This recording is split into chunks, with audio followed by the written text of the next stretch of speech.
Aku dan Sally berseru ngeri. Kami kira pemandangan lautan Kadal Purba di atas lereng gosong tadi adalah yang terburuk. Ternyata tidak. Kontras dengan warna hitam permukaan tanah sebelumnya, kami sekarang persis berdiri di atas tulang-tulang putih berserakan, tidak ada tanah yang terlihat, hanya tulang sejauh mata memandang, dan satu dua pohon-pohon meranggas. Ini tulang-tulang kadal raksasa. Batozar menatap sekitar. Ada yang membunuh hewan itu setiap kali mereka melintasi area ini. Batozar membungkuk memeriksa tulang-tulang. Apa yang membunuhnya, Master B? Sally bertanya cemas. Kami saja kesulitan menembus lautan kadal itu, tapi di sini malah ada yang membunuhnya. Itu tidak susah menebaknya, Sally. Ali mendongak menunjuk ke atas. Persis di atas lereng yang kami daki, terlihat menara tinggi itu. Menara kelabu. Siapapun yang tinggal di atas menara itu, dia bertanggung jawab atas kadal-kadal ini. Tapi bagaimana dia melakukannya? Jarak menara itu masih ratusan meter. 500 meter tepatnya, Sally.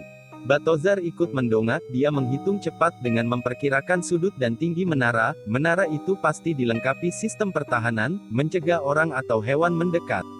Dulu kadal-kadal ini mungkin bandel, hingga banyak di antaranya yang tewas, barulah mereka paham tidak mau lagi dekat-dekat.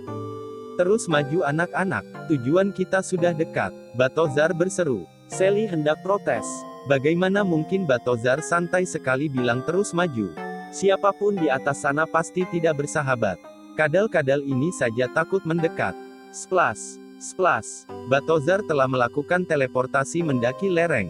Disusul oleh Ali. Aku segera menggenggam tangan Sally, mengangguk berusaha menenangkannya. Splash, buk. Baru saja aku melesat maju, terdengar suara pelan seperti tinju. Batozar terlihat terbanting di depanku. Sekejap, tubuhnya menghilang, lantas muncul di belakangku, 100 meter. Batozar muncul persis di sisi awal lautan tulang. Bu, menyusul Ali. Aku menoleh, kenapa mereka melakukan teleportasi mundur ke belakang? Arah menara ada di depan sana. Bu, belum sempat aku tahu jawabannya, sebuah benda, lebih mirip peluru karet menghantam tubuhku. Saat tanganku agar tidak ikut jatuh terduduk. Ada yang menembakkan sesuatu di atas sana. Ali bersungut-sungut bangkit. Splash. Tahan Ali. Batozar hendak mencegah. Terlambat, si jenius itu sudah melesat mendaki lereng lagi dengan teleportasi, kecepatan penuh. Bu, suara itu terdengar lebih kencang. Sekejap, Ali telah kembali muncul di samping kami.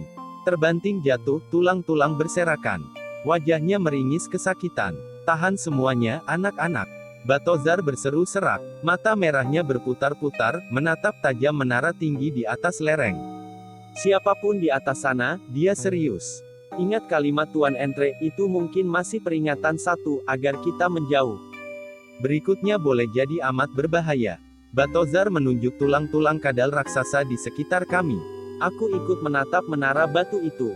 Kabut tipis menyelimutinya, membuatnya terlihat misterius, sekaligus menakutkan. Siapapun orang di atas sana, dia hebat sekali. Batozar berkata pelan, dia memiliki alat yang bisa melontarkan peluru. Saat peluru itu mengenai tubuh, peluru itu memicu teleportasi, mengirim mundur kita ke belakang.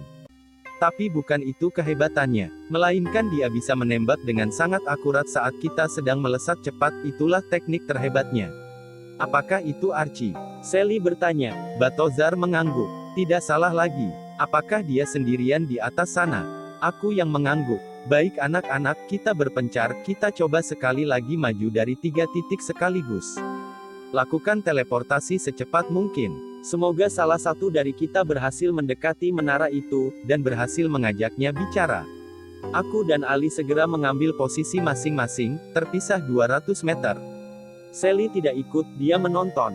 Batozar dari kejauhan terlihat mengangkat tangannya. Bersiap, aku menahan nafas. Sekarang, Batizar berseru. Splash, splash. Tubuh tinggi besar itu telah menghilang. Splash, splash, aku juga segera melesat cepat, disusul Ali.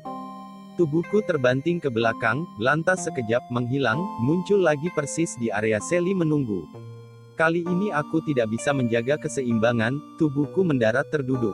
Aduh, Ali mengeluh, aku persis mendarat di tubuhnya yang terkapar sepersekian detik sebelumnya. Hanya Batozar yang masih berdiri, tapi wajahnya terlihat meringis kesakitan. Berdiri, Ali berseru, aku masih duduk di badannya. Maaf. Aku segera berdiri. Enak saja cuma minta maaf. Kamu berkali-kali mendarat di tubuhku. Kamu sengaja. Ali melotot. Sungguh aku tidak sengaja. Itu bukan lagi peluru karet seperti sebelumnya. Batozar memperhatikan menara, mengabaikan Ali yang bersungut-sungut kepadaku, yang tadi, selain membuat kita lagi-lagi kembali ke titik awal, juga mengeluarkan teknik pukulan berdentum. Hebat sekali, dia bisa membidikku dalam kecepatan penuh. Bagaimana mungkin dia melakukannya? Sekitar gelap, bagaimana dia tahu persis gerakan teleportasi kita? Bagaimana kita mendekati menara itu, Master B? Sally bertanya cemas. Ini buruk, jangankan bicara dengan Archie, meminta petunjuk tentang pusaka klan Komet Minor, bahkan mendekati menara tempat dia tinggal saja tidak bisa. Kami terhenti di jarak 500 meter. Aku akan mencobanya sekali lagi. Batozar mendengus, wajahnya serius sekarang. Aku dan Ali ikut maju. Tidak, kalian tetap di sini. Ini akan sangat berbahaya. Archie sudah mengirimkan peringatan kedua.